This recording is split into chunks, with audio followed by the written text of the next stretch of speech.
Halo anak-anak, gimana kabarnya?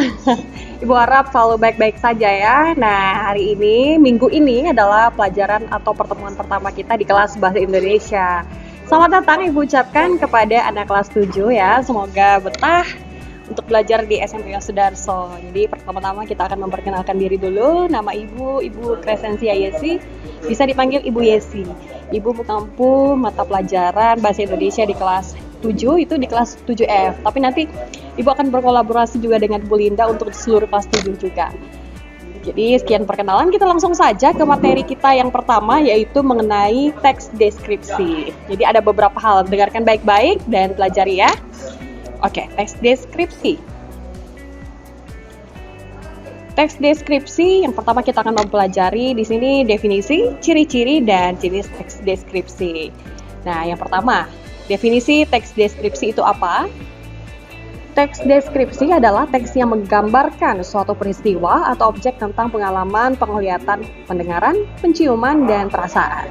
Dengan pengalaman indranya tersebut, seorang penulis akan menuangkan objek atau peristiwa yang melihat, didengar, dicium, dan dirasakan ke dalam bentuk tulisan. Biasanya kalimat demi kalimat, beberapa paragraf, bisa jadi ya. Kita menuliskan berita misalnya, kita akan menggambarkan mengenai pohon kelapa. Pohon kelapa itu mempunyai dahan yang panjang, batang yang sangat panjang, buah yang bulat-bulat. Kita menggambarkan pohon kelapa itu seperti apa. Lanjut ke ciri-ciri teks deskripsi. Yang pertama, menggambarkan atau melukiskan sesuatu. Nah, seperti yang Ibu contohkan tadi, pohon kelapa itu seperti apa, batangnya panjang, berwarna coklat, dan sebagainya. Melibatkan kesan indera sehingga gambaran objek menjadi jelas. Biasa kita menggambarkan sesuatu berdasarkan apa yang kita lihat, ya kan? Kita dengar, kadang kalau kita menggambarkan seekor kucing, kita gambarkan bunyinya bagaimana, mengeong misalnya. Atau kita melihat warnanya warna abu-abu, kucing berwarna abu-abu. Nah, itu melibatkan indera namanya. Kemudian membuat pembaca atau pendengar merasakan sendiri atau mengalami sendiri objek yang diamati. Misalnya kalau kita menggambarkan kucing. Kucing adalah sejenis hewan yang berbulu, berkaki 4. Jadi orang yang membaca teks deskripsi yang kita buat bisa membayangkan apa yang kita lukiskan tersebut dari kalimat-kalimat yang kita bikin. Kemudian ciri yang berikutnya menjelaskan ciri-ciri objek secara terperinci, seperti warna, ukuran, bentuk, dan suatu keadaan objek. Jadi secara terperinci. Misalnya kucing peliharaanku bernama Heli. Kucing ini memiliki bulu yang sangat tebal, berwarna coklat. Nah, sedetail itu ya contohnya. Kemudian lanjut kita ke jenis-jenis teks deskripsi. Jadi berdasarkan cara pendeskripsiannya, yang pertama ada deskripsi explanatory. Apa itu? Yaitu teks yang ditulis berdasarkan fakta yang dilihat langsung oleh penulis.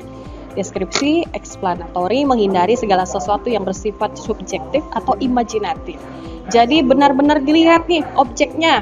Misalnya pohon kelapa yang kita ingin lukiskan dalam kalimat kita, membuat dalam teks kita lihat dulu pohon kelapanya secara nyata, bukan menghayal di dalam kepala kita, jadi benar-benar kita lihat, terus kita tulis. Nah, begitu maksudnya. Terus yang kedua, teks deskripsi sugesti. Deskripsi sugesti ditulis berdasarkan kesan yang muncul. Contoh kesan yang muncul terlibat dari ekspresi wajah, gerak-gerik, dan gaya bicara.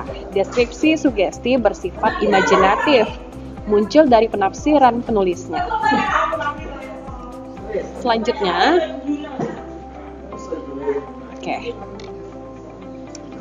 yang selanjutnya berdasarkan objeknya lagi ya.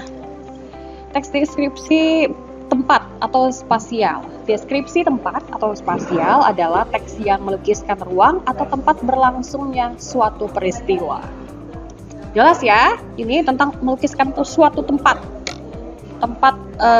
rekreasi misalnya. Di sana ada taman bunga, ada kolam, gitu. Kemudian ada teks deskripsi benda. Deskripsi benda adalah teks yang melukiskan benda yang dilihat oleh penulis. Misalnya penulis ingin menulis teks deskripsi tentang sebuah guci antik. Digambarkan ada gambar naganya, nah benda-benda seperti itu. Kemudian teks deskripsi orang. Pendeskripsian orang akan menceritakan orang tersebut secara terperinci. Misalnya menceritakan tentang Agnes Monica. Agnes Monica memiliki rambut yang panjang, berwarna coklat, bermata hitam misalnya, gitu. Dan yang keempat ada teks deskripsi waktu. Teks deskripsi waktu adalah teks deskripsi yang menggambarkan urutan waktu. Jadi dari pagi, misalnya pagi ini cahaya matahari terlihat sangat terik, kemudian dilanjutkan siang dan sebagainya, malam, bagaimana keadaannya. Nah, ada informasi penting dalam teks deskripsi. Informasi penting merupakan informasi utama yang ingin disampaikan penulis kepada pembaca. Informasi penting dalam bacaan tersebut pada ide pokok setiap paragraf dalam bacaan. Kalau kita menulis paragraf, itu kan setiap paragraf, misalnya satu paragraf terdiri dari 2, 3, 4 kalimat. Kalian tahu kan paragraf? Kalau misalnya di dalam bacaan itu ada yang menjor ke dalam sedikit, nah itu yang disebut paragraf. Jadi dalam satu paragraf yang biasanya terdiri dari 2, 3 atau 4 kalimat itu ada pikiran pokoknya. Nah, itu yang ingin disampaikan kepada pembaca kita. Ide pokok adalah suatu masalah atau peristiwa penting yang dibahas atau diungkapkan dalam sebuah bacaan. Ide pokok setiap paragraf terdapat dalam kalimat utama. Kalimat utama dijelaskan oleh beberapa kalimat menjelas. Nah, seperti yang Ibu bilang tadi kan, ada sekitar misalnya 2, 3, atau 4 kalimat dalam satu paragraf. Ada satu pokok pikirannya atau ide pokoknya, dan yang lain itu menjelaskan kalimat yang menjadi pokok tadi. Jadilah dia dalam satu paragraf. Paragraf yang memiliki ide pokok di awal disebut paragraf deduktif. Sementara paragraf yang ide pokoknya berada di akhir paragraf disebut paragraf induktif.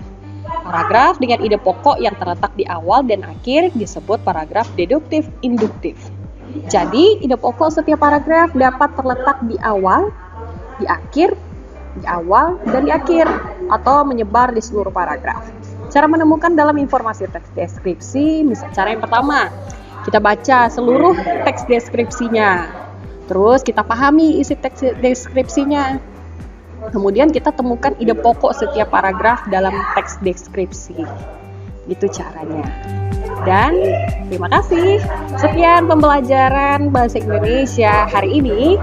Jangan lupa kerjakan tugasnya ya. Kalian bisa lihat di forum kelas kalian sendiri di Classroom. Tugasnya seperti apa, dikerjakan.